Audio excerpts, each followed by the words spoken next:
Дилноза Анарбай кызы бала күнүнөн табигатпен тыгыз байланыш орнатып, гүл өсүрүүдү ерекше унаткан. Сол сәттен башталган хобби убакыт өтө келе онун өмүрүнө багыт беретін кәсибине айналды.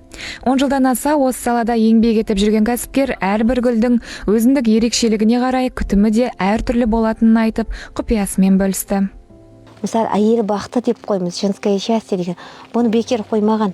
Өткен бұл гүл сондай уход сұрады. Әйел кісіге, мысалы, уход қысаңыз, өзі қалай жайнап, жайқалып, әдемі, сұлу, сымбатты болады. Бұл өзінің денесінде шаңдалып тұрғанда ұнатпайды, негізі әйел бақты. Тез опрыскивание шомылғанды жақсы көреді.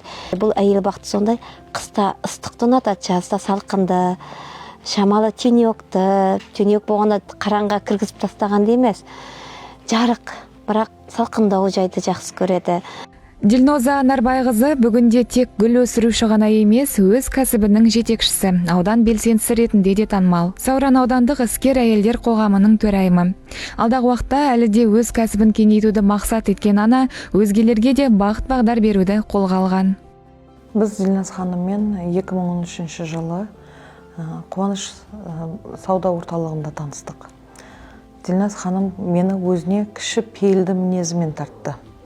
Ол кезде Түркістан қаласында именно флористика жағынан, гүл жағынан енді басталып келе жатқан кезең болатын. Соны осы Дилназ ханым бастады десем, ол өтірік болмайды. Қоғамда қазір әйелдердің именно несі, проблемасы өте көп кездеседі. Соны Дилназ ханым ортаға салады бізге.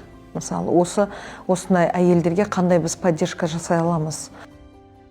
Кыйындыгы мен кызыгы катар жүретін кәсіпте өзінің нәзік болмысын жоғалтпаған әйел әрбір гүл бөлек әлем дейт. Әрі табысты саланың бірі екендігін айтады. Ал бастысы гүл сұлулық пен ізгілік, құрмет пен шынайылықтың нағыз символы.